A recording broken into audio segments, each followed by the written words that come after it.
I wasn't the kind of guy to turn down a good deal, especially when it came to property. I had been looking for a place to get away from everything, somewhere quiet where I could be alone and clear my head. City life had become too much, too loud, too crowded. When I found an old hunting cabin for sale at a dirt cheap price, it seemed like a perfect opportunity. It was deep in the woods, miles from the nearest town. The listing mentioned it was built in the 1960s and hadn't been used in years. It came with a few acres of land, a well, and a wood stove for heat. There was no electricity, no running water, just the basics. That didn't bother me. In fact, that was what I wanted. A place where I could unplug and be alone. I drove out to see it on a cold afternoon in late October. The road leading to the cabin was rough, barely more than a dirt path cutting through the trees. My truck's tires kicked up dust as I made my way along, branches scraping against the sides. The deeper I went, the more isolated it felt. When I finally reached the cabin, I could tell right away it had been abandoned for a long time. The wooden siding was weathered and gray, the roof sagged slightly in one corner, and the porch steps creaked under my weight. But despite its rough shape, I saw potential. It was solid, just needed some work. I stepped inside, and the smell of damp would hit me.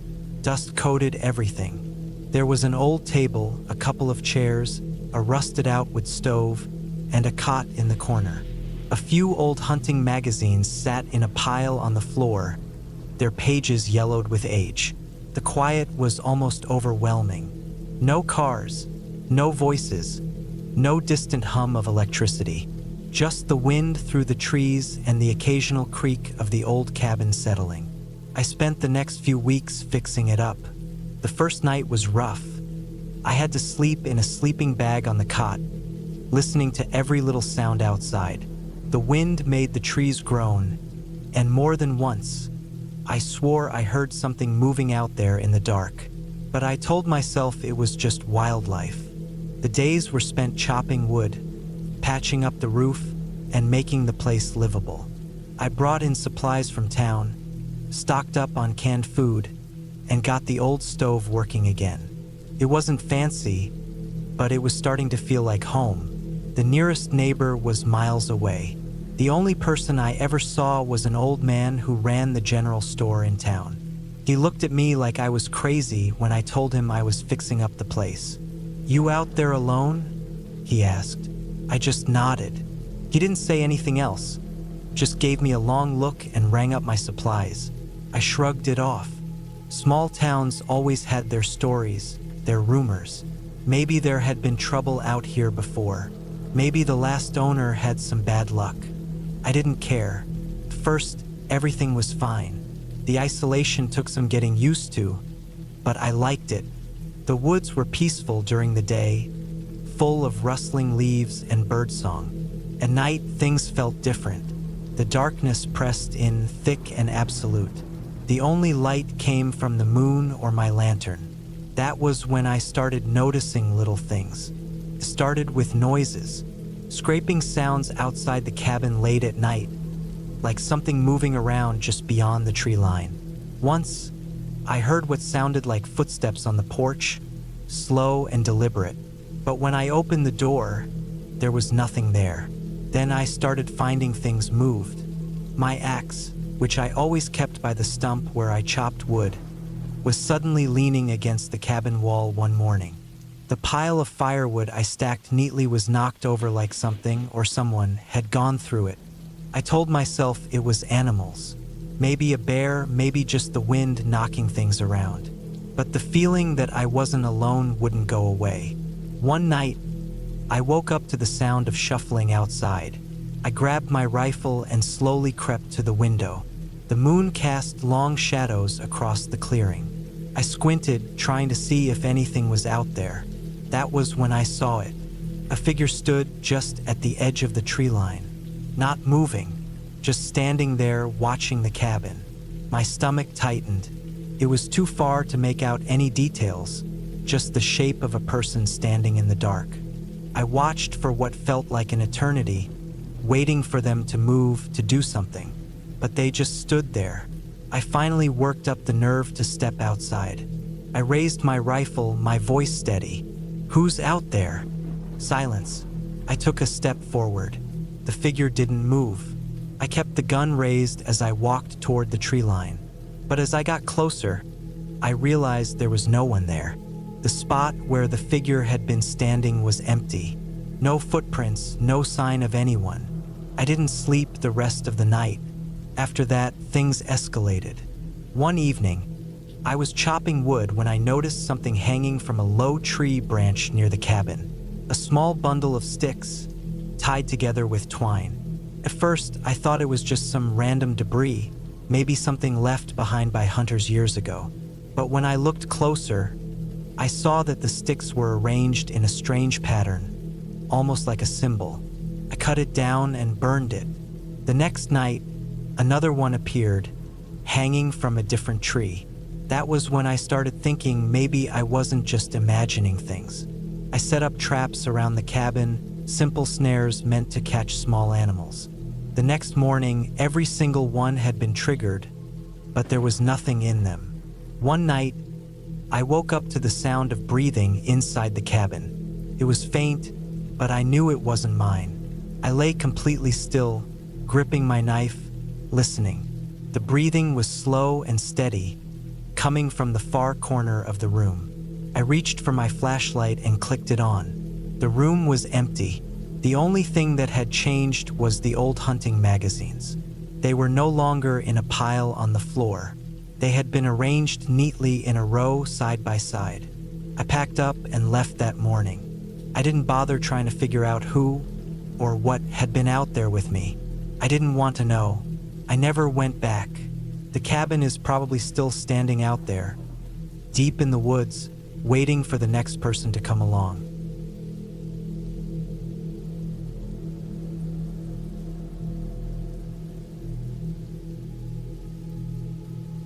I had been planning to build a small cabin in the woods for years. It wasn't some dream of a luxury getaway or an off-grid lifestyle, just something simple. A small wooden structure where I could spend weekends, maybe do some hunting, and get away from everything when I needed to. I had found the perfect spot deep in the woods of northern Maine, far from the nearest town, where the only sounds were the rustling leaves, the distant call of a bird, and the occasional snap of a branch under a wandering animal's weight. The land had once belonged to an old friend of my father's, a man named Tom, who had passed away years ago. His family had no interest in keeping it, so I bought it for next to nothing. It was about 50 acres of dense forest, mostly pine and maple, with a small clearing in the middle that looked perfect for a cabin. The nearest road was a dirt trail that cut through the woods for a few miles before connecting to the main highway.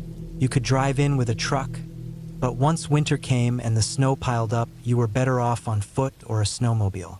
I had taken time off work, set aside enough money for supplies, and made all the plans.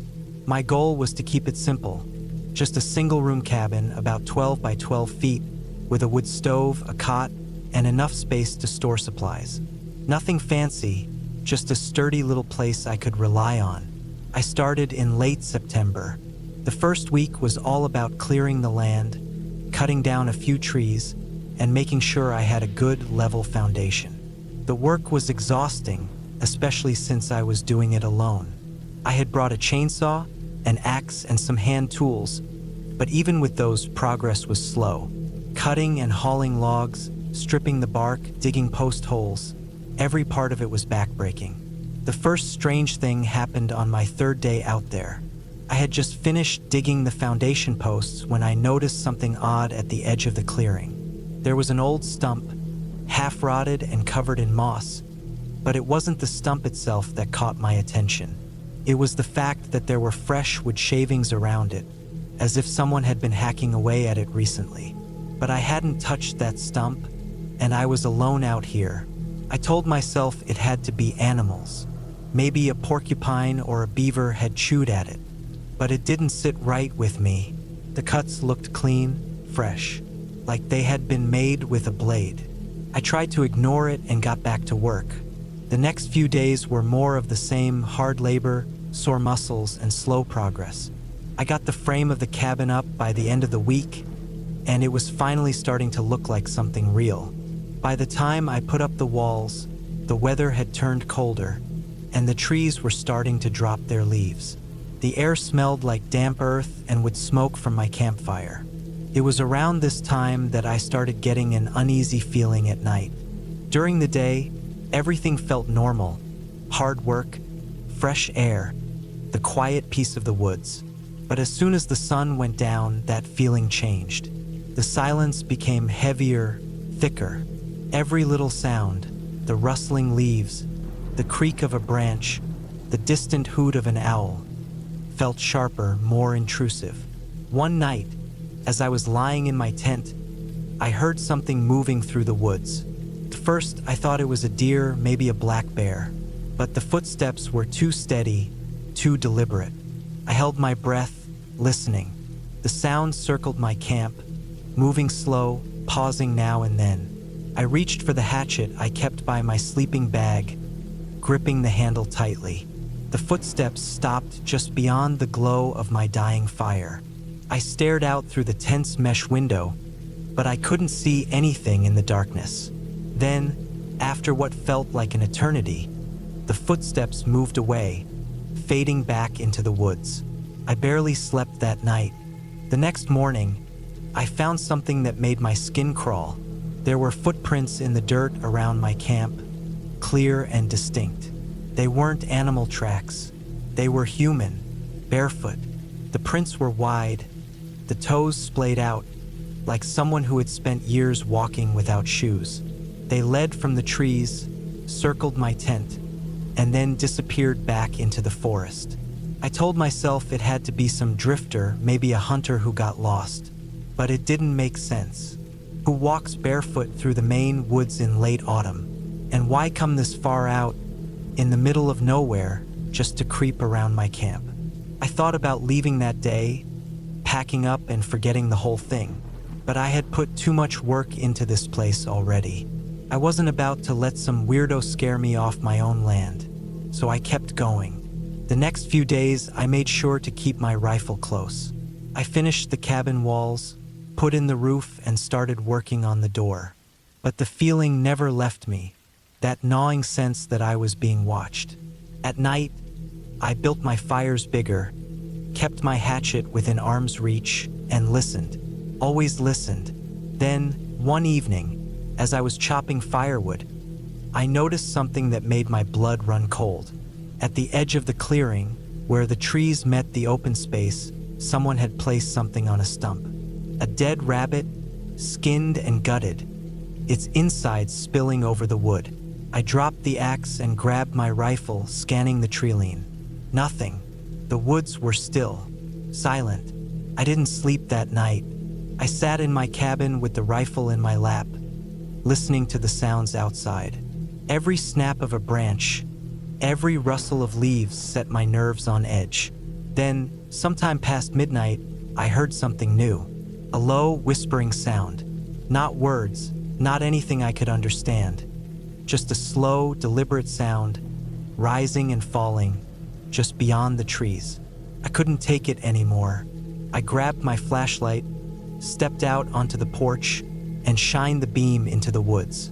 The light cut through the darkness, revealing nothing but trees and shadows. Then, just for a second, I saw something move. A figure low to the ground, slipping between the trees. That was it. I wasn't staying another night. At first light, I packed my things, locked the cabin, and hiked back to my truck. I didn't look back. I drove straight home, my hands gripping the wheel so tight my knuckles turned white. I haven't been back since. The cabin is still out there, standing empty in the clearing. Maybe one day I'll go back, maybe I won't. But I know this much. Whatever was out there in those woods, watching me, whispering in the dark, it wasn't human, and it didn't want me there.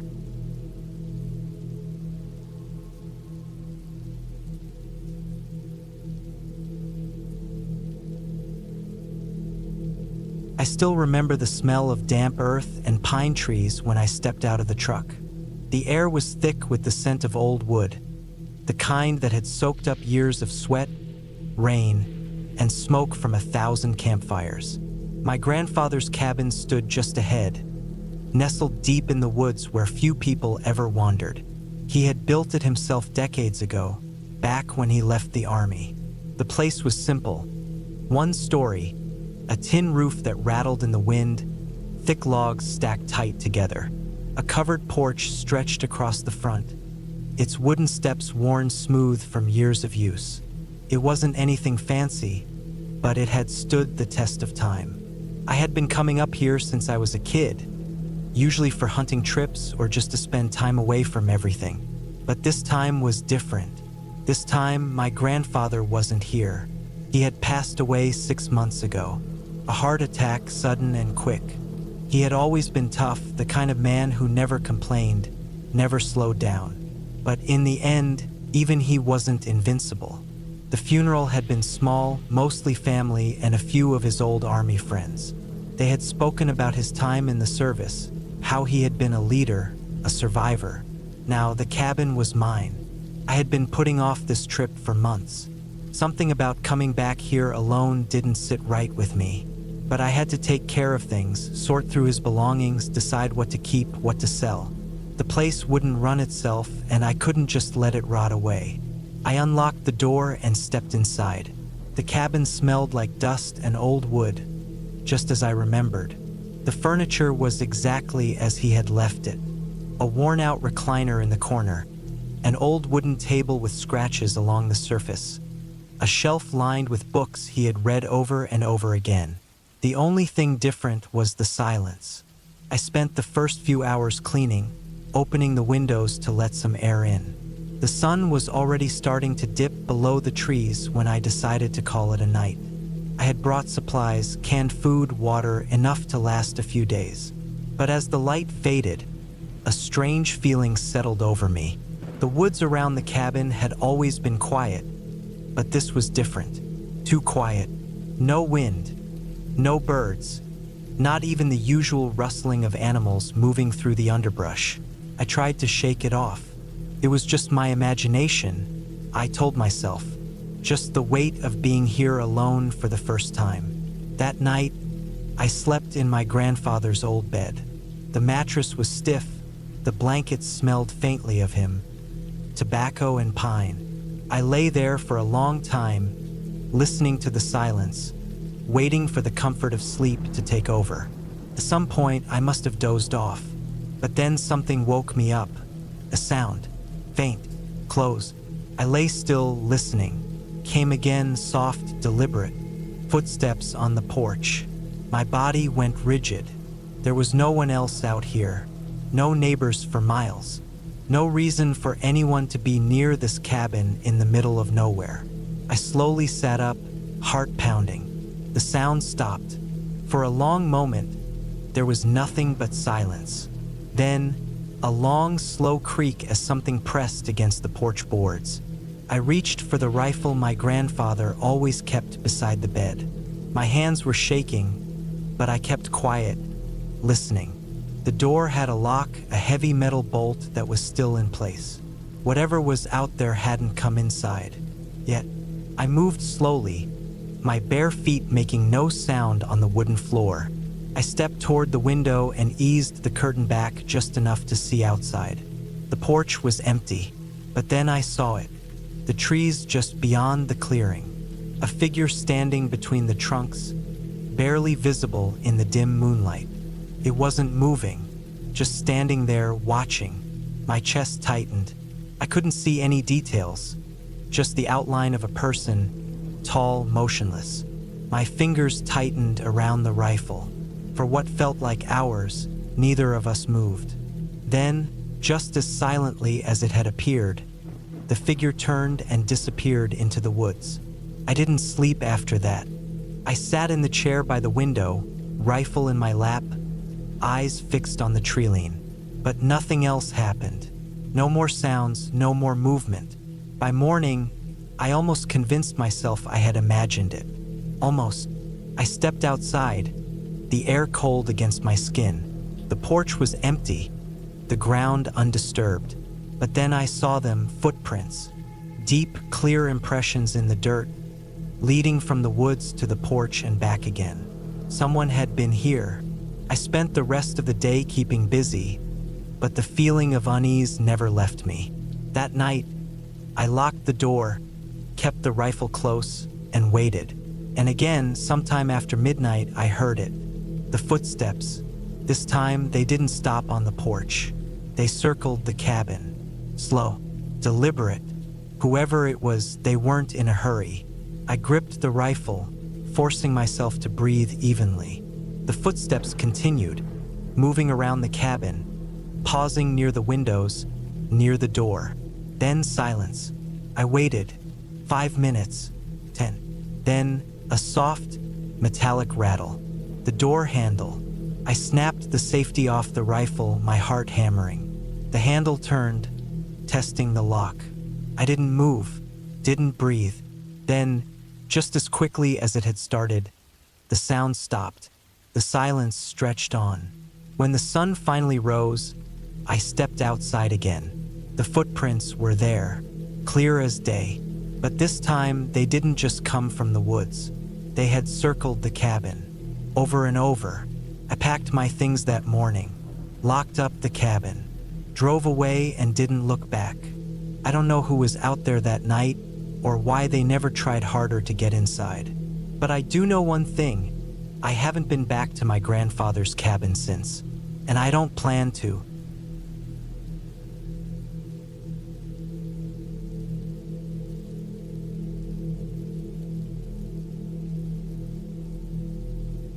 I hadn't been to my grandfather's farm in years. After he passed away, the land sat empty, untouched, slowly being swallowed by time and nature. The old cabin, the barn, the fields, everything stood like a forgotten relic of a past life. When my uncle asked if I could go check on the place, maybe spend a night or two to make sure it was still in decent shape, I agreed without much thought. It seemed like a simple enough task. I arrived in the late afternoon, driving down a narrow dirt road surrounded by thick trees. The land stretched far beyond what I could see, a mix of open fields and dense woods. The cabin stood on a slight hill, overlooking the farmland. It was a simple structure, built decades ago, with weathered wooden walls and a metal roof that had turned dull with rust. The barn, a short walk away, looked even worse. Its red paint had almost completely peeled away, exposing the gray, rotting wood beneath. The first thing I noticed was the silence. There were no sounds of birds, no insects, nothing. Just the wind brushing through the dry grass. It felt strange, but I pushed the thought aside and got out of my truck. The cabin door was locked, but the old key still worked. Inside, the air was thick and stale, carrying the scent of dust and aged wood. I walked through the small living space, checking the windows, making sure everything was still intact. The kitchen was the same as I remembered, an old stove, wooden cabinets, a small table in the corner. The bedroom had the same creaky bed frame, the mattress covered in an old sheet that smelled like it hadn't been touched in years.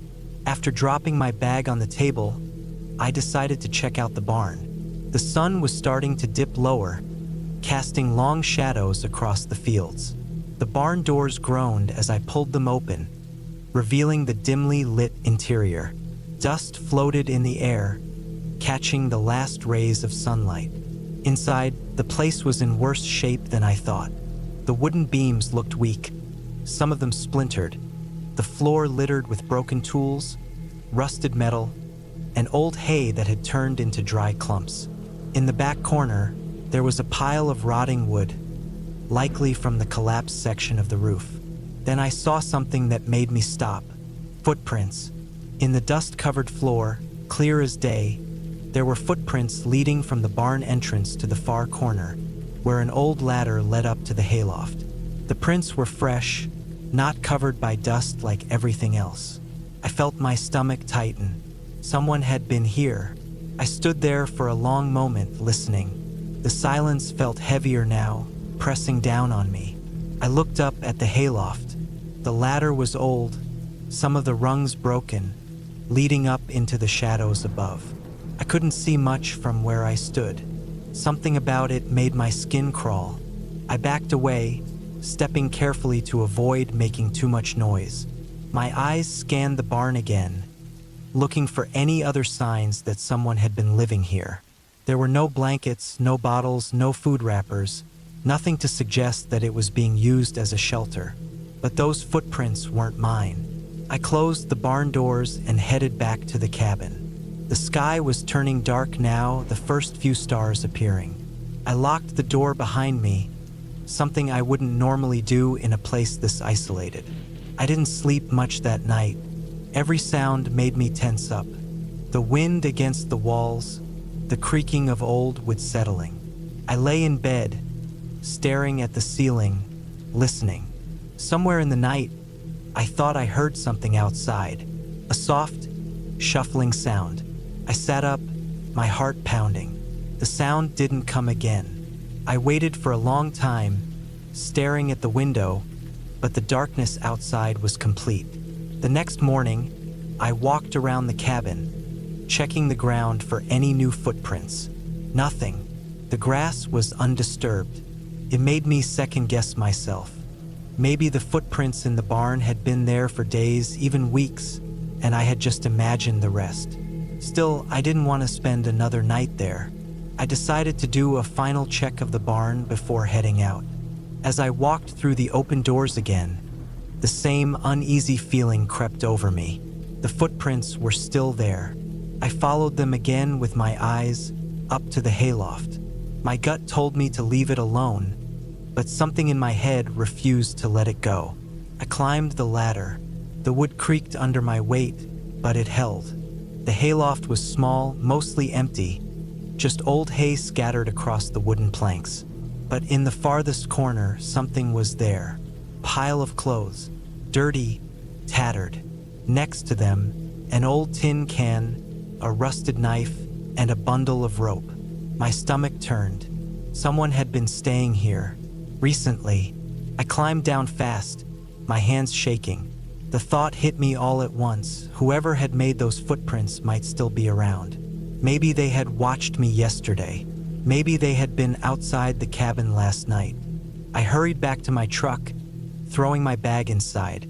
As I climbed in and started the engine, I looked back at the barn one last time. In the shadows of the loft, just barely visible through the open slats of the barn wall, a figure, standing still, watching. I hit the gas, my tires kicking up dirt as I sped down the old road, not looking back. I never returned to the farm after that. My uncle ended up selling the land a year later. To this day, I wonder who was staying in that barn, how long they had been there, and what would have happened if I had stayed another night. I don't think I want to know.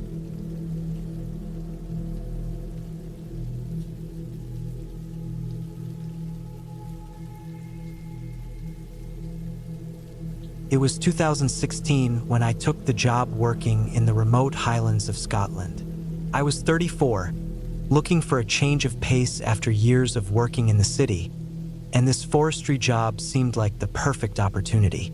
My job wasn't complicated.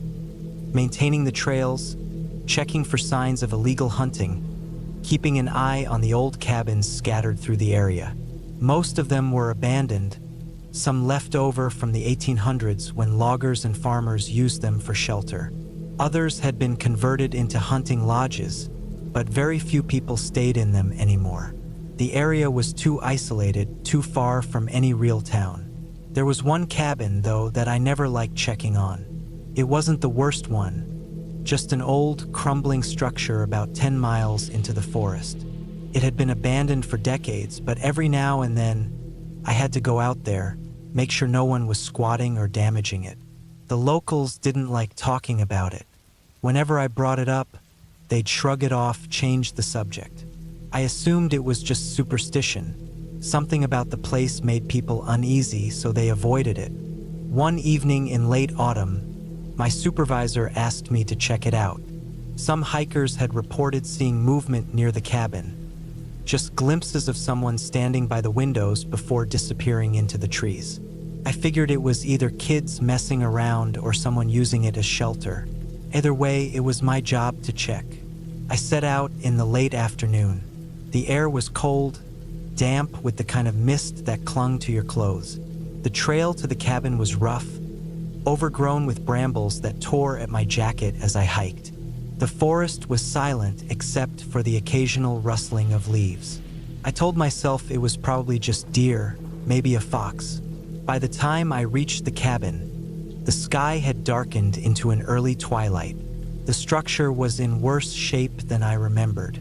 The roof sagged slightly in the middle, and the wood was dark with rot. The single window at the front was broken, the shards of glass long gone. I walked up to the door, testing the handle. It was locked. That was unusual. No one was supposed to be using the place, and the last time I had checked, the door had been wide open. I stepped back, looking around the clearing. The damp earth was disturbed.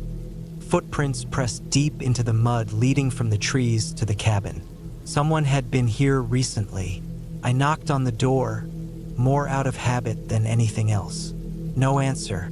I knocked again. Still nothing. There was a narrow gap between the boards near the window, and I leaned in, trying to see inside. The interior was dark, but as my eyes adjusted, I saw something that made my stomach tighten. A woman was standing in the corner of the cabin. At first, I thought it was a trick of the light, but as I squinted, I saw her clearly. She was tall, thin, wearing what looked like an old dress, pale and tattered, almost blending into the shadows. Her hair was long, hanging in limp strands over her shoulders. She was standing perfectly still, her head tilted slightly, as if listening. I stepped back, my pulse hammering in my ears. I didn't know what to do. I had no authority to force anyone to leave, but something about her unsettled me. She wasn't reacting the way a normal person would. Most squatters would have run, hidden, made some kind of movement. She just stood there, as if she had been waiting. I called out, my voice loud in the quiet. No reaction. I turned away, took a deep breath. Maybe she was in shock. Maybe she needed help. I had a radio, but the signal was spotty this deep in the forest. I decided I'd hike back to my truck, call my supervisor, let them deal with it. As I turned, I heard a sound behind me, a slow, deliberate creak of the floorboards. I whipped around. She was still there, but her head had moved. She was looking at me now. My stomach dropped. I stepped back instinctively, my boots sinking into the wet earth. I don't scare easily, but something about the way she was watching me, unmoving, silent, made every nerve in my body scream at me to leave. I forced myself to turn, walking quickly back toward the trail. Halfway back to the truck, I realized I was moving too fast, my breath shallow. I forced myself to slow down. It was just a woman. Maybe she was living there, maybe she was hiding from something. It didn't matter. I would report it and someone else could deal with it. When I reached the truck, I grabbed the radio, trying to get through to my supervisor. Static. I sat there for a moment, debating whether to drive back to the station. I glanced in the rearview mirror and froze. She was standing at the edge of the trees. I hadn't heard anything. No footsteps, no rustling of branches. But there she was, half hidden in the shadows, watching.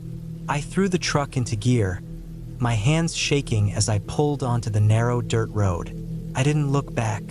By the time I reached the station, I had convinced myself I had imagined it. The dim light, the exhaustion, the paranoia. It was easy to see things that weren't there in the woods. I told my supervisor about the cabin, about the footprints, about the locked door. I didn't mention the woman. That night, I barely slept. I kept seeing her face, the way she had turned so slowly, the way she had appeared at the tree lean without a sound. The next day, my supervisor and another worker went to check the cabin. They found nothing.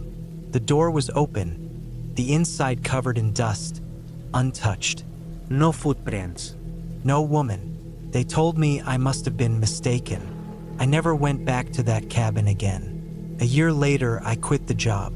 But sometimes, when I'm driving at night, I catch glimpses of something in my mirrors. A pale shape at the edge of the road, watching.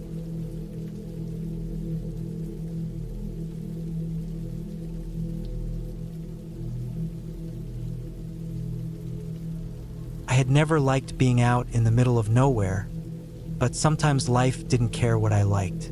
That's how I ended up in a cabin deep in the woods, far from anything or anyone. It wasn't mine, it belonged to my cousin, Matt. He had bought it a few years ago as a hunting retreat, but with his work keeping him busy, he barely used it. I wasn't much of a hunter, but I had been going through a rough time. A long-term relationship had fallen apart, and I had quit a job I hated. I needed time away from everything, and when Matt suggested I stay at the cabin for a while, I took him up on it.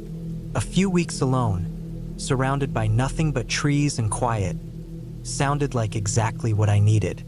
The drive there was long, taking me deeper and deeper into the woods. The paved road turned to gravel, then to dirt. My old truck bounced along the uneven path as the trees crowded in on either side, their thick branches forming a tunnel that blocked out most of the sky. I passed no other cars, no houses, no signs of people at all. By the time I reached the cabin, it was late afternoon. It was a simple place, built from rough wood with a tin roof. It had a small porch out front and a fire pit a few yards away. There was a shed off to the side, full of tools and old hunting gear. I parked my truck and got out, stretching my legs. The air was crisp, carrying the damp scent of earth and pine. The silence was almost unsettling. No distant hum of traffic, no voices, nothing but the occasional rustling of leaves. Inside, the cabin was just as simple. A small living area with a wood stove, a tiny kitchen, and a single bedroom. The windows were small, and the place smelled of old wood and dust. Matt had left me some supplies: canned food, bottled water, a stack of firewood. I settled in quickly, unpacked my bag, started a fire in the stove, and cooked a simple meal. The first night was uneventful. I sat on the porch for a while, watching the darkness swallow the forest. There was no moon, only the faint glow of stars between the tree branches. As the fire crackled in the stove, I drifted off to sleep, feeling more at peace than I had in a long time. The next morning, I woke up early. I spent the day hiking through the woods, following an old hunting trail that wound up a steep hill. At the top, I had a good view of the valley below, a never-ending sea of trees stretching in all directions. I saw no one. That was what made the footprints so strange. As I was making my way back down, I noticed them, a set of tracks in the damp soil crossing the trail. They were deep, like someone heavy had passed through, but the shape was wrong. They weren't quite human. The toes were too long, too thin. The stride was uneven, like whoever made them was limping or dragging one leg. I knelt down, running my fingers over the indentations. A part of me told myself it was nothing, maybe an animal, maybe just some weird trick of erosion. But deep down, I didn't believe that. I kept moving. The unease sat heavy in my chest for the rest of the day. I tried to shake it off, focusing on small tasks: chopping wood, organizing the supplies, cleaning up the cabin. But as night fell, the silence felt different. It wasn't the peaceful kind of quiet I had felt before. It was thick, pressing in on me. I stayed inside, locking the doors even though I knew no one was out there. At least that's what I told myself. The next few days passed slowly. I kept myself busy, hiking during the day and sticking close to the cabin at night. I stopped going too deep into the woods, but the feeling never left. I started hearing things. It was subtle at first, a rustling in the trees when there was no wind, the faint snap of a branch breaking in the distance. Then one night I heard something closer. It was just past midnight. I was lying in bed, staring at the ceiling, unable to sleep. Then footsteps. They were slow, deliberate, crunching over dead leaves. They circled the cabin, stopping and starting, pausing just long enough for me to hold my breath before continuing. I sat up, heart pounding. I reached for the rifle Matt had left in the corner, gripping it tightly. I didn't move. The footsteps stopped. I waited. Then something scraped against the wall. Long, slow, dragging. I felt my stomach drop. I forced myself to breathe, gripping the rifle until my knuckles turned white. Then, just as suddenly as it started, it stopped. The rest of the night was silent. I didn't sleep. The next morning, I stepped outside, half expecting to see something. Footprints, claw marks, anything. But the ground looked undisturbed. The walls of the cabin were smooth, no sign of scratches. Had I imagined it? I didn't think so. I decided I had stayed long enough. I packed up my things, stuffing my bag as fast as I could. I didn't even eat breakfast, I just wanted to get out. I grabbed my keys and stepped outside. And then I saw it. At the edge of the tree line, standing just far enough away that I couldn't make out the details, was a figure. It was tall, thin. Its limbs were too long, its posture slightly hunched. It didn't move. It just stood there, watching. I felt ice crawl down my spine. I didn't think. I just ran to the truck, yanked the door open, and threw myself inside. The engine roared to life, and I slammed my foot on the gas. As I sped down the dirt road, I glanced in the rearview mirror. The figure was gone. I never went back. Matt asked why I left so suddenly, and I made up some excuse about not feeling well. I never told him what I saw. I didn't want to say it out loud, because if I said it, it would feel real, and I didn't want it to be real.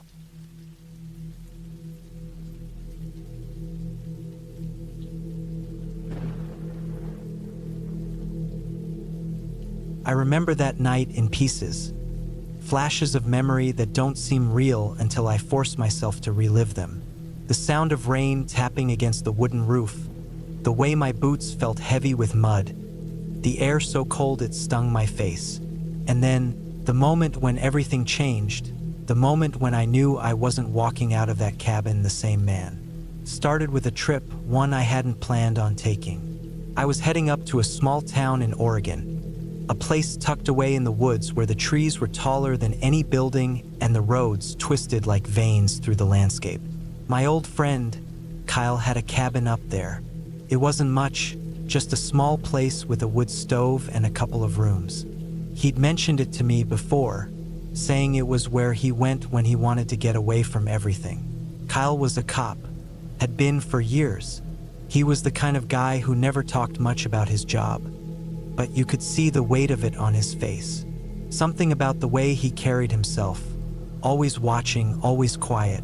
I hadn't seen him in a while, but when he called me and said he needed help with something, I figured I owed him that much. I should have asked more questions.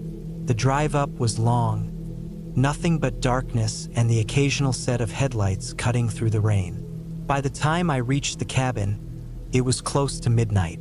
The place was exactly how I imagined. Remote, surrounded by trees, the kind of spot where no one would hear you scream. Kyle's truck was parked outside. Mud splattered up the sides. The engine was still warm, the smell of exhaust mixing with the damp air. Something felt off, but I ignored it. Maybe it was the way the wind moved through the trees, or how quiet everything was. No animals, no distant hum of life, just silence. I stepped up to the porch, knocking once before pushing the door open. The inside was dimly lit, a single lantern casting shadows against the wooden walls. The place was a mess. Papers scattered across the floor, an overturned chair near the fireplace. And then I saw him. Kyle stood near the back of the room, hands braced against the kitchen counter. His head was down, but I could see his shoulders rising and falling, his breath coming in short, uneven gasps. His gun was on the table next to him, loaded. I stepped inside, closing the door behind me. The smell hit me then, coppery, thick. Blood. My eyes moved to the floor, and that's when I saw the body. A man, lying face down near the couch. Blood pooling beneath him, soaking into the wood. His clothes were torn, dirt smeared across his arms like he'd been dragged. I couldn't see his face, but I didn't need to. I already knew he was dead. I looked back at Kyle. He still hadn't moved.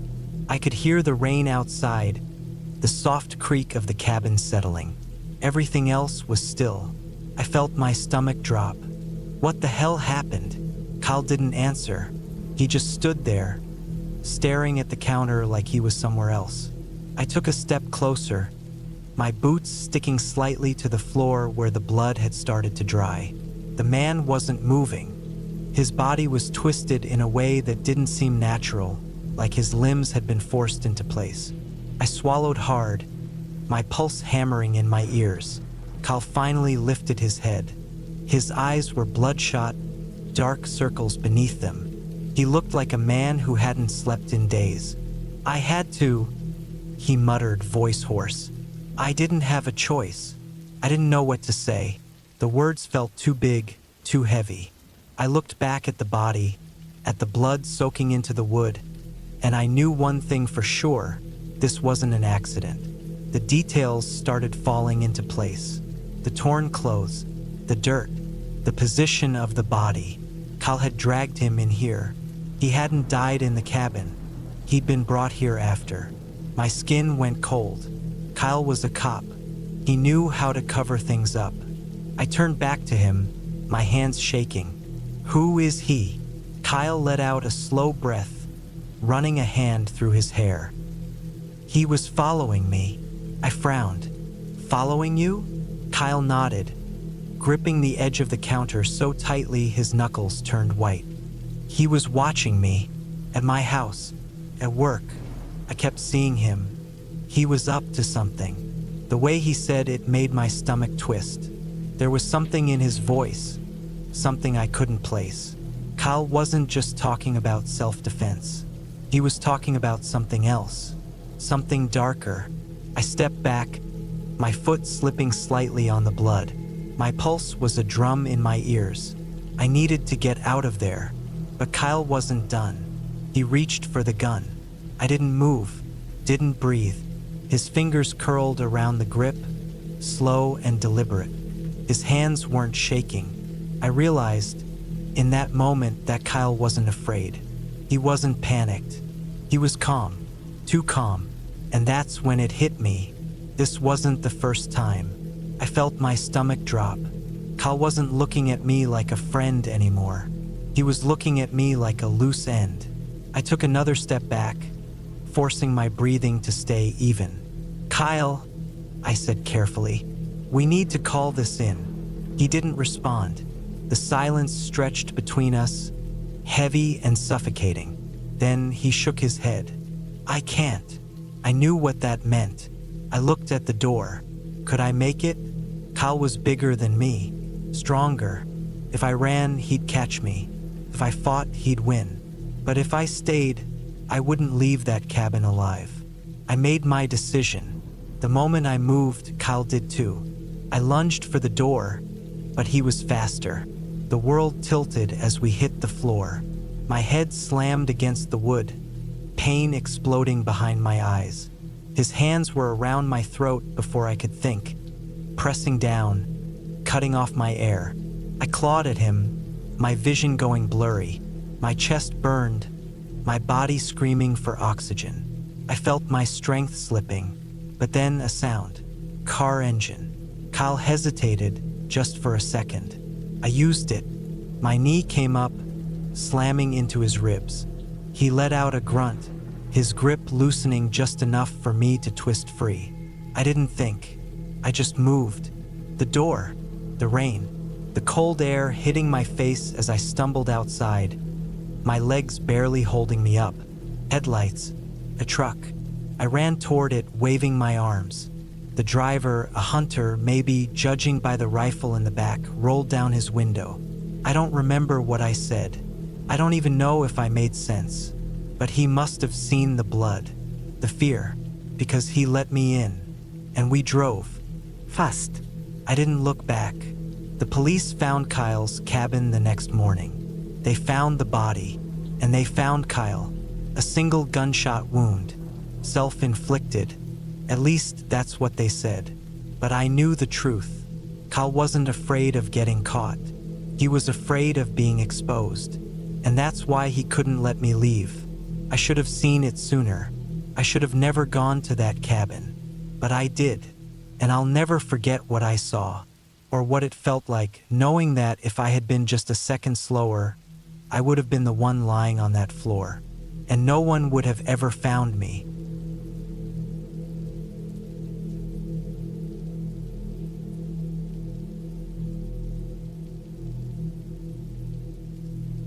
I never planned on staying in the cabin for long.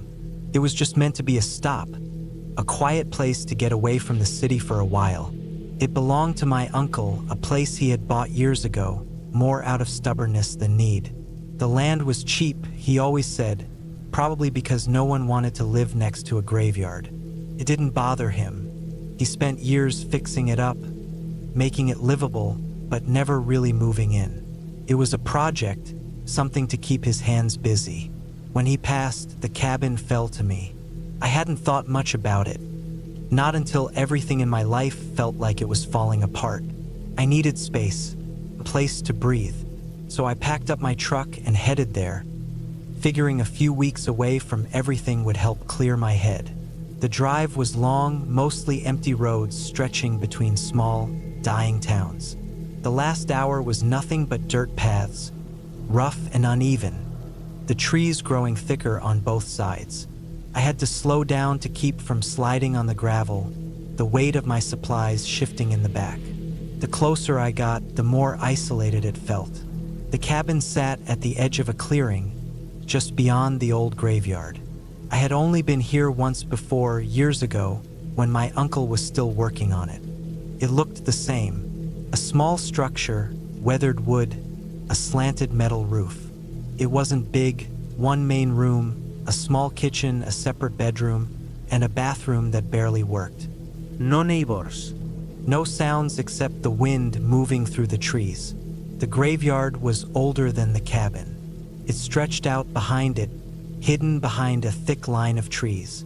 My uncle once told me it wasn't used anymore, that the headstones were old and crumbling, names worn away by time.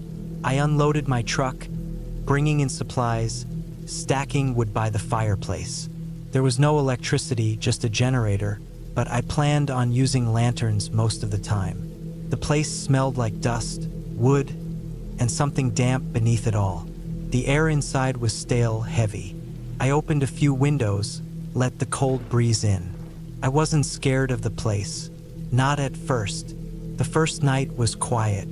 The kind of silence you only get in places far from people. No traffic, no voices, just the wind outside, the creaking of the cabin settling. I sat by the fire, eating straight from a can, staring into the flames. It wasn't until I stepped outside that I saw the graveyard properly. The trees thinned out behind the cabin, revealing rows of old headstones, uneven and cracked. Some were leaning, others half buried in the earth. No fresh graves, no signs of upkeep.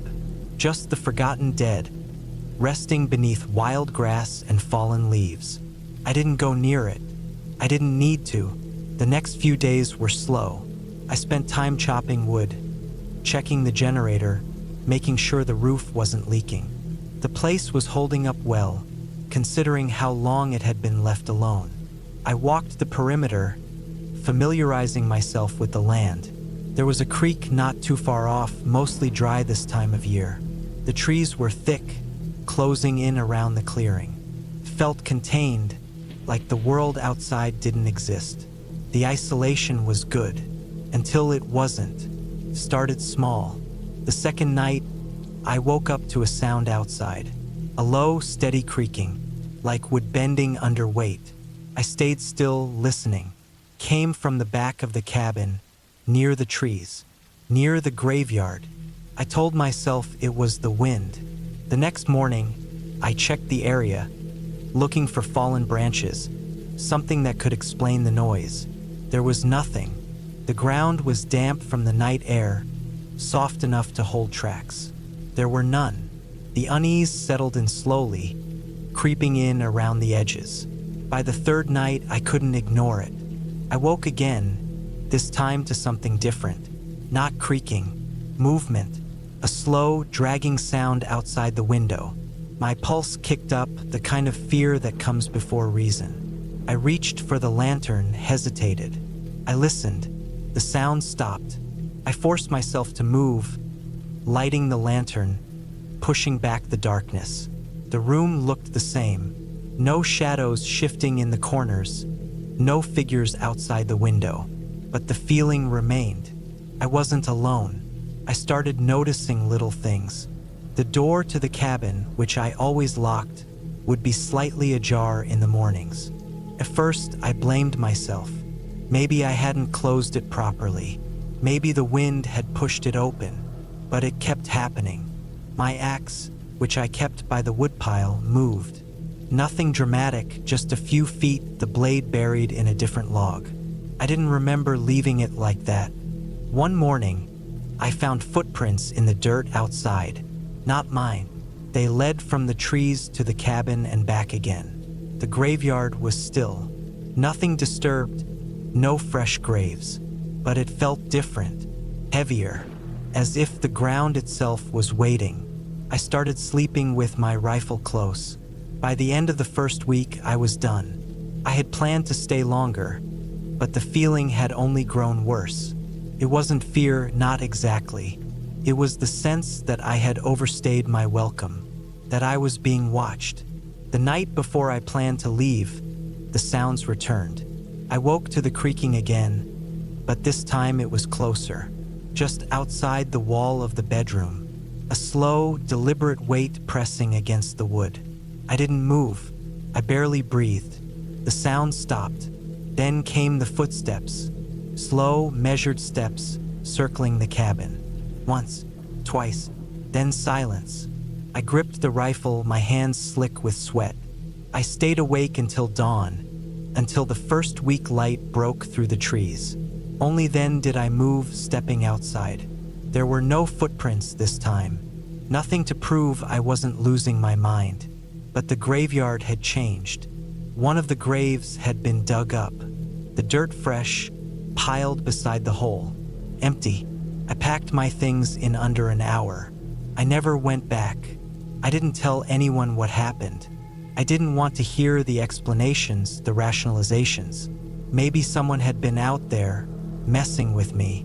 Maybe it was my own mind turning on me. It didn't matter. I sold the land. The cabin, the graveyard, all of it. Whoever bought it never contacted me. I never checked back. Some places aren't meant to be lived in. Some places are meant to be left alone.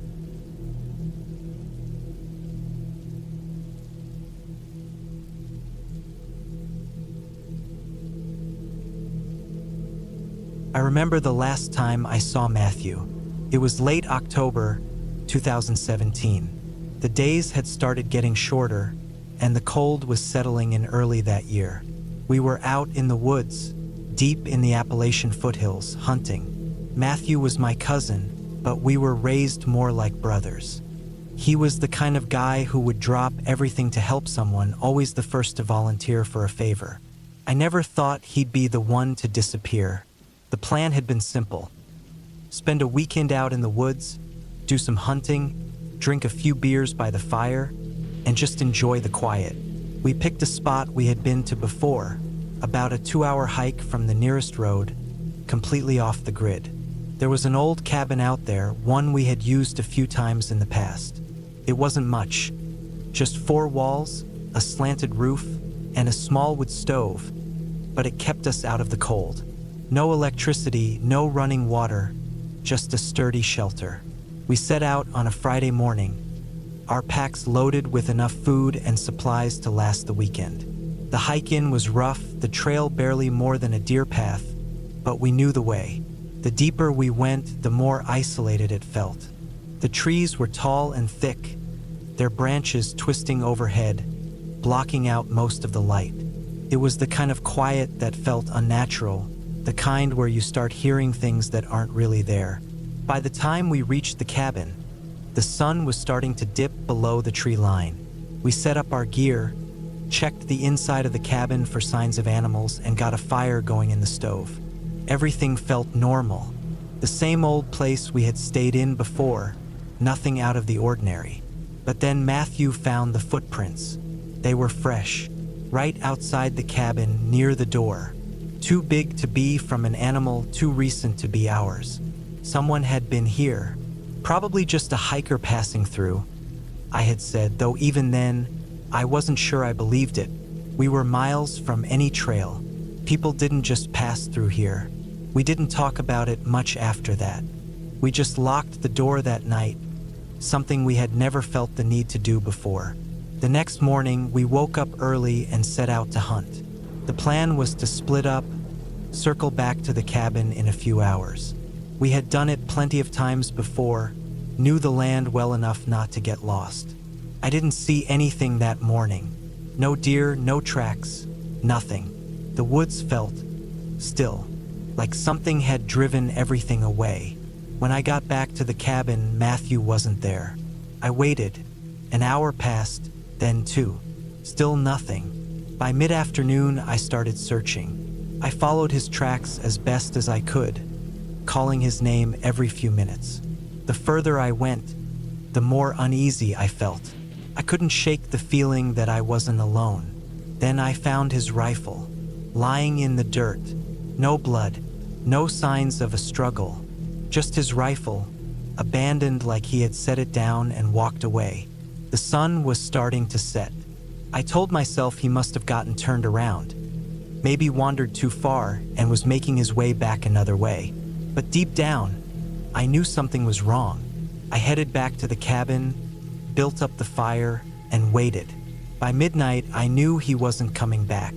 I barely slept that night. Every sound outside made my skin crawl. Leaves crunching, twigs snapping, the wind howling through the trees. The next morning, I packed up what I could and started back toward the road. If Matthew had gotten lost, I'd get help and come back with a search team. I didn't make it far. Maybe an hour into the hike, I found something. A small clearing just off the path. In the center of it, a body. Not Matthew. It was an older man, dressed in filthy clothes, his skin pale and lifeless. His throat had been cut, a deep, ragged wound that had long since stopped bleeding. And next to him, a pile of bones. Some were small, animal-sized. Others weren't. I turned and ran.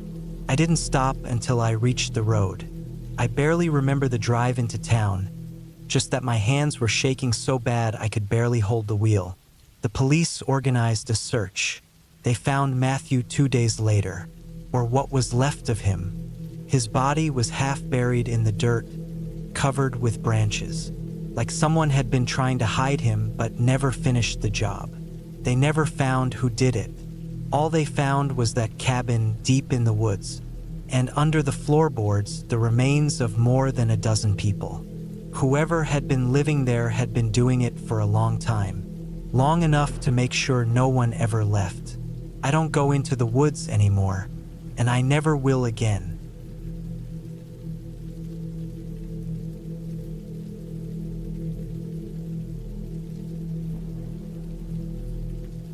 I've always preferred hunting alone. Some people like the company, sitting around a fire, passing around a bottle, talking about nothing in particular. But for me, hunting is about silence. I don't go out there for stories or laughs. I go for the stillness, the patience, the focus. This trip was meant to be like any other. I had taken time off work, loaded up my truck, and headed deep into the valley where I had leased a small hunting cabin for the season. It was a simple place, nothing fancy, just a one-room structure with a small cot, a wood stove, and enough supplies to last me a couple of weeks. The nearest town was about 50 miles away, and the closest paved road was 20. I had been to this area before. It was one of those places you don't find on a map unless you know where to look. the kind of spot where the trees grow thick and the air feels heavy. It was perfect. No cell service, no traffic, no people. Just the woods and whatever was living in them. I arrived late in the afternoon, the sky overcast and gray. The temperature had dropped since I left town, and the smell of damp earth filled the air. The cabin was exactly how I had left it last season, weathered but sturdy. The door creaked as I stepped inside, the old wood swelling from the moisture. The smell of aged pine and dust filled my nose. I dropped my bags, unloaded my rifle, and started a fire in the stove. The first night was uneventful. I ate, checked my gear, and settled in. The only sound outside was the wind moving through the trees. I slept early, waking only once when a coyote howled somewhere far off in the distance. The next morning, I set out before dawn. The woods were dense, but I knew the trails well. I had spent enough time out here to understand the land. The streams, the ridges, the places where the deer liked to bed down. The first few hours were quiet. I moved carefully, taking my time, watching, listening. That's when I found the tracks. They weren't fresh, but they were large. At first, I thought they belonged to a bear, but the shape was wrong. They were long, almost human, but not quite. The front pads were elongated, the toes slightly curled, as if whatever made them had an unnatural way of walking. I stared at them for a long time, running my fingers through the edges of the impression in the dirt. I had never seen tracks like this before. Something about them felt wrong. I kept moving, trying to push the unease from my mind. Animals do strange things. Maybe it was a malformed bear. Maybe it was just my imagination. But as I moved deeper into the woods, the feeling only grew stronger. By midday, I had no luck. No deer, no movement, nothing. The forest was too quiet. Normally, you hear things. Birds, rustling leaves, the distant chatter of squirrels. But there was none of that, just silence. I decided to turn back. As I walked, I couldn't shake the feeling that something was off. The trees felt taller, the shadows deeper. The cold air clung to my skin. I picked up my pace, my boots crunching against the damp earth. That's when I saw it. About 50 yards ahead, just beyond the tree line, something was standing there. It wasn't a deer.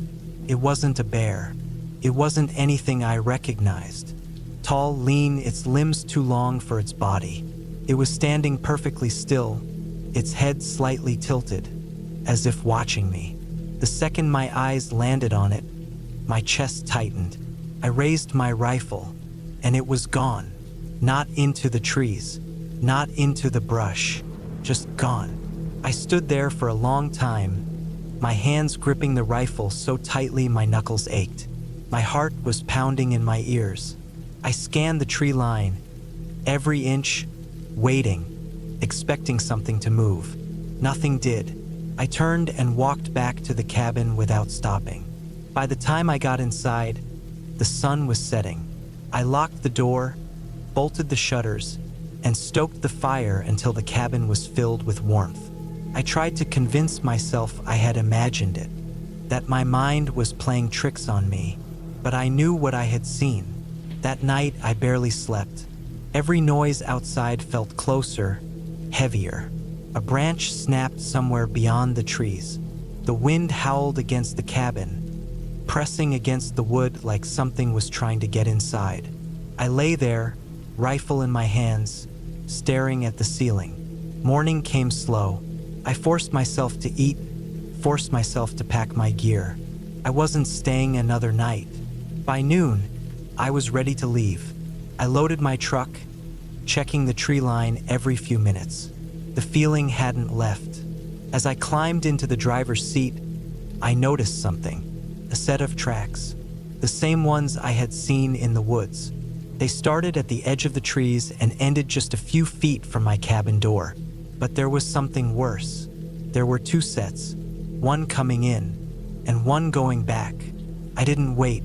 I turned the engine, threw the truck into gear, and drove. I didn't stop until I hit pavement. I didn't stop until I saw houses, streetlights, people. Even now, I don't know what I saw. I don't know what followed me, but I know this. I'm never going back.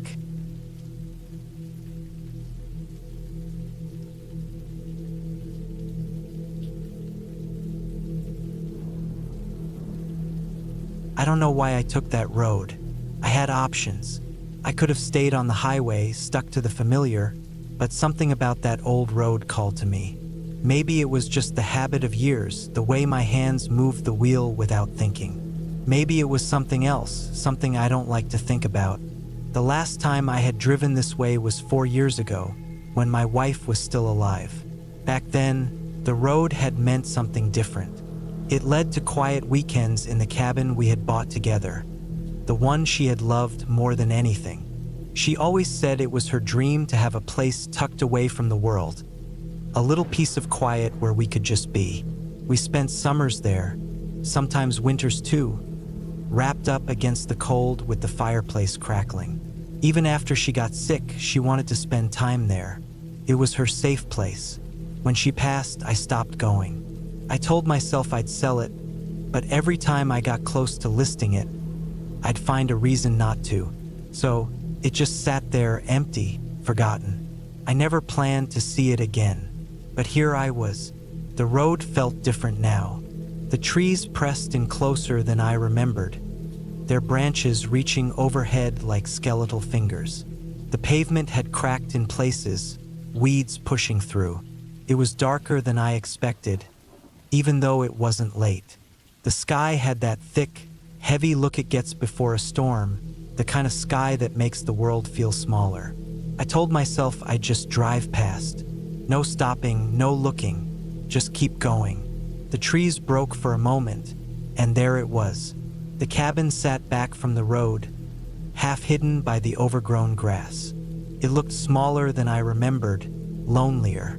The windows were dark, the porch sagging a little more than before. The paint had peeled, exposing the wood underneath like an old wound. I shouldn't have stopped, but I did. The truck rumbled beneath me as I sat there, staring at the place that used to be home. My hands clenched the wheel. I told myself to keep driving, to let it be, but something wasn't right. The front door was open, not wide, just a crack, barely noticeable. But I saw it.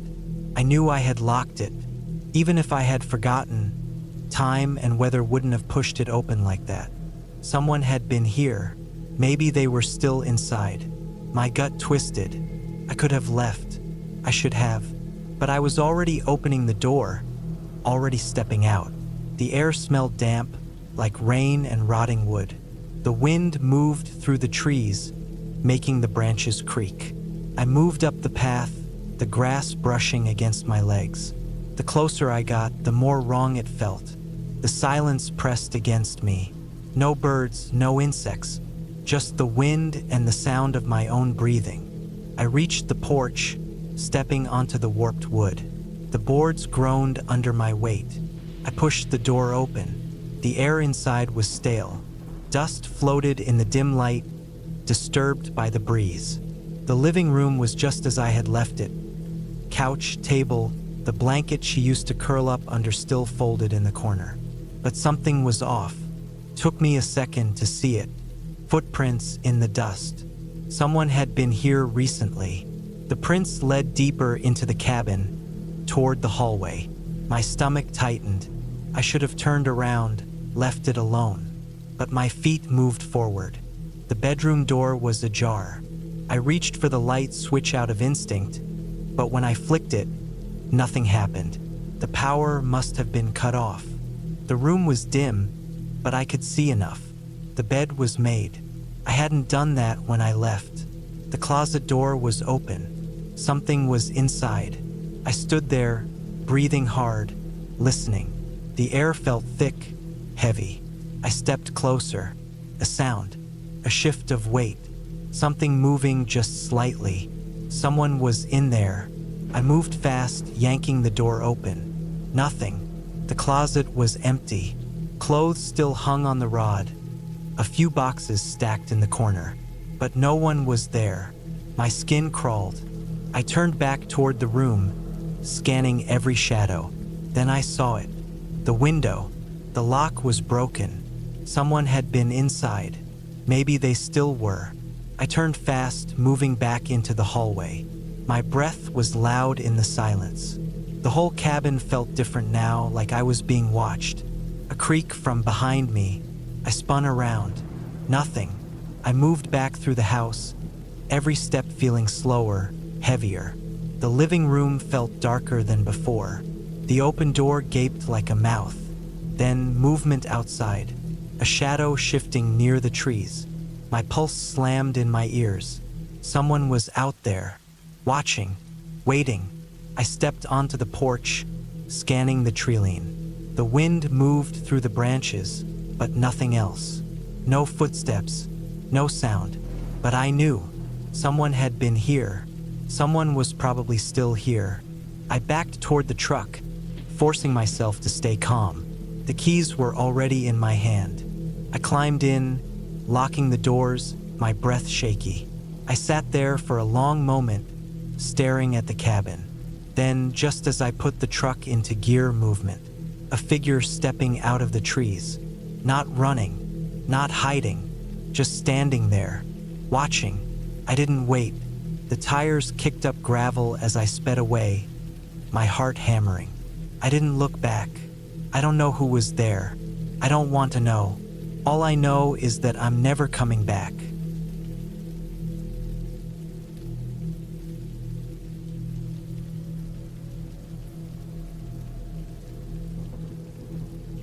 It was meant to be a quiet night, a weekend away from the noise, the screens, the stress. Just me, the rain, and the cabin. I had driven up early that morning, the road slick from a storm that had rolled in overnight. The cabin belonged to an old friend, someone I hadn't spoken to in years, but who had offered it to me after I mentioned needing a break. It was tucked away deep in the woods, miles from the nearest town. The sky had been gray all day, heavy with the promise of more rain. By the time I pulled up to the cabin, fat raindrops had started to fall again, spattering against the windshield. I shut off the engine, listening to the sound of the storm. I stepped out, pulling my jacket tighter around me. The air smelled of wet earth and pine, the sharp scent of rain mixing with the damp wood of the porch. The cabin itself was small but sturdy. Dark wooden planks, a slanted roof, a single window looking out over the clearing. The trees loomed around it, thick and unmoving in the wind. I fished the key out of my pocket and unlocked the door, pushing it open with my shoulder. Inside, it was just as I remembered, plain, but comfortable. A small fireplace, a wooden table, a single bed pushed up against the wall. There was no electricity, just an old gas lantern and a few candles on the shelf. I set my bag down and pulled off my wet jacket, hanging it by the door. The rain picked up outside, hammering against the roof. I lit the lantern, the soft glow flickering across the walls. It was going to be a long, quiet night. I made myself a quick meal, heating up a can of soup over a small propane stove. The wind howled outside, rattling the window pane. I sat at the table, eating slowly, listening to the storm. I had always liked the sound of rain. Something about it had always felt safe, like a barrier between me and the rest of the world. But tonight, something felt off. It wasn't anything obvious at first, just a feeling, like the kind you get when you know someone is watching you, even when you can't see them. I shook it off, telling myself I was just unused to being this far out alone. After dinner, I cleaned up and double-checked that the door was locked. The lantern cast long shadows on the walls, making the cabin feel smaller than it was. I sat by the window for a while, staring out into the darkness. The trees swayed, their branches creaking in the wind. The rain blurred everything, turning the world outside into a shifting, restless thing. Then I saw it, a figure, far off just beyond the tree line. A shape, barely visible in the rain, standing perfectly still. My breath caught. I leaned forward, squinting, trying to make sense of what I was seeing. The rain made it hard to tell, but I was sure there was someone out there. Not moving, just standing there, watching. A trick of the light, I told myself. The rain playing with my eyes. But I couldn't shake the feeling creeping up my spine. I turned away from the window, forcing myself to focus on something else. I checked my phone, no service, of course. That was part of the appeal of coming out here, wasn't it? No distractions, no outside world. But now it felt more like a trap than a retreat. I tried to sleep. I climbed into the bed, pulling the blanket over me, listening to the rain drum against the roof. But I couldn't stop thinking about the figure. I told myself I was imagining things, that I was tired, that I had been alone too long. I must have dozed off at some point, because I woke up to a sound, a soft, deliberate knock. 3 taps, slow, measured. I sat up, my heart hammering in my chest. The knock came again. I swallowed hard, forcing myself to move. I grabbed the lantern and crept to the window, careful to stay low. The rain had eased up, the wind stilling. Peered out. Nothing. No one on the porch. No movement in the trees. I waited, barely breathing. Then, from the corner of the window, I saw it. A handprint, on the outside of the glass. Fresh, wet. Someone had been there. I stumbled back, my pulse roaring in my ears. The lantern flickered. I reached for the fireplace poker, gripping it tight. The cabin suddenly felt too small. I checked the door again, locked. The windows shut. I stayed up the rest of the night, every muscle in my body tense. I sat in the chair, poker in hand, listening. The knock didn't come again. The rain eventually stopped. When dawn broke, I finally let out a breath. The light felt like safety. I stepped onto the porch, my legs shaky. The forest was still, washed clean by the storm. I looked around.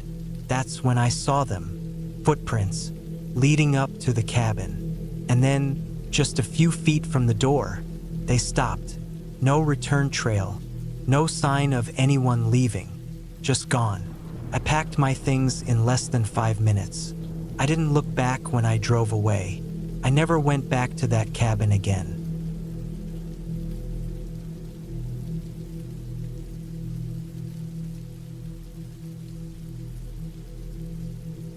I wasn't supposed to stay there alone. That wasn't the plan. It was early November, the kind of cold where the air smelled like frost but hadn't yet settled into winter. I had driven up to northern New Mexico to check out a piece of property my uncle had left behind. It was a small hunting cabin in the middle of nowhere, tucked away in a stretch of land that felt more forgotten than abandoned. The kind of place that made you wonder if people ever really lived there or if it had always just been a quiet piece of land waiting to be taken over by time. I had never been there before, only heard about it in passing. It was supposed to be a weekend trip. Drive up, look at the cabin, get an idea of what I was dealing with and head out. Maybe even spend a night just for the experience. My friend was supposed to come with me, but something came up last minute and I didn't feel like canceling. I figured I could handle one night alone. The drive was long and empty. New Mexico had a way of making you feel like you were the last person alive, with its long stretches of road cutting through endless desert and scrubland. The turnoff to the property was barely marked, just an old dirt path cutting off the main road, lined with dry bushes and gnarled trees. The cabin itself was nothing special. A one-room structure with a small porch, a metal roof, and a single chimney. It had been built decades ago and left to the elements for just as long. The walls were thick, the windows small, and there was no electricity, just an old wood stove in the corner and a stack of split logs piled against the back wall. I arrived just before sunset, and the place was already cold. The first thing I did was check the door. It was locked, but the key was exactly where my uncle said it would be, under a loose stone near the steps. The inside was even more bare than I expected. A small cot against one wall, a wooden table with 2 chairs, and a few cabinets with mismatched dishes.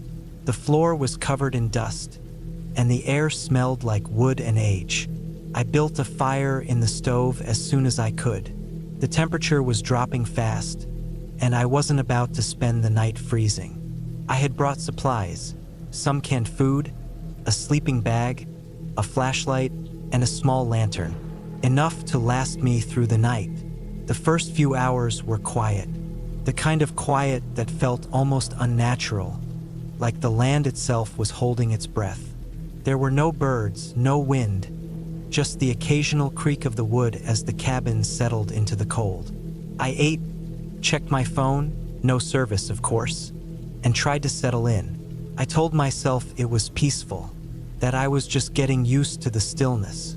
Then, at some point past midnight, I heard something. At first, I thought it was just the wind picking up, but there was no wind. It was a sound, distant but distinct, a soft rustling, like something moving through the brush outside. I turned off my lantern and listened. For a while, there was nothing, just silence. Then it came again, closer this time, a slow, deliberate sound, like footsteps dragging through the dirt. I moved to the window, careful not to make a sound. The moon was out, casting just enough light to see the outline of the land beyond the porch. The trees were still, the ground empty. Nothing was there. I told myself it was an animal, coyote maybe, or a deer, but it didn't sound like an animal. It sounded heavier, more deliberate. I stood there for a long time just watching, waiting. Then, just as I was about to turn away, I saw it, a figure, far off at first, just a dark shape barely visible through the trees. It wasn't moving fast, just standing there, half hidden in the shadows. Watching, my stomach dropped. I wanted to believe it was just my eyes playing tricks on me, that the shadows were shifting in a way that made it look like someone was standing there. But then it moved, a slow step forward, then another. I backed away from the window. My mind started racing. Who the hell would be out here in the middle of nowhere? There were no other houses nearby, no trails, no reason for anyone to be passing through. I grabbed my flashlight and shined it outside. Nothing. The trees stood still, the ground empty. The figure was gone. I waited, my pulse hammering in my ears. Nothing moved. For a while, I just stood there, waiting for something to happen. Then, slowly, I let out a breath. Maybe it had been my imagination. Maybe I was just tired. Maybe the firelight had cast strange shadows against the trees, and my brain had filled in the rest. I forced myself to sit down. I wasn't going to let paranoia get to me. The fire had burned low, so I added more wood, watching the flames catch. The warmth helped. I checked the time. Almost 2 in the morning. I needed to sleep. I climbed into my sleeping bag and closed my eyes. The fire crackled, and for a while, I just listened, letting the sound calm me. Then I heard it again, closer this time, right outside the cabin. A soft scuff of footsteps against the porch. My blood ran cold. I sat up, heart pounding. I didn't move, didn't breathe. The sound came again, slow, deliberate. Someone was on the porch. I reached for my flashlight, but I didn't turn it on. I didn't want whoever was out there to know I was awake. The doorknob rattled, a slow, testing movement. I grabbed my knife from my bag and held it tight. The door didn't open. The lock held. Then silence. I waited, every muscle in my body tense. A full minute passed, then 2. Then, slowly, the footsteps moved away. I stayed awake until dawn. When the first light of morning finally broke over the horizon, I forced myself to go outside. The ground was dry. There were no footprints, nothing to prove what I had heard. But I knew. I packed my things and left. I never went back.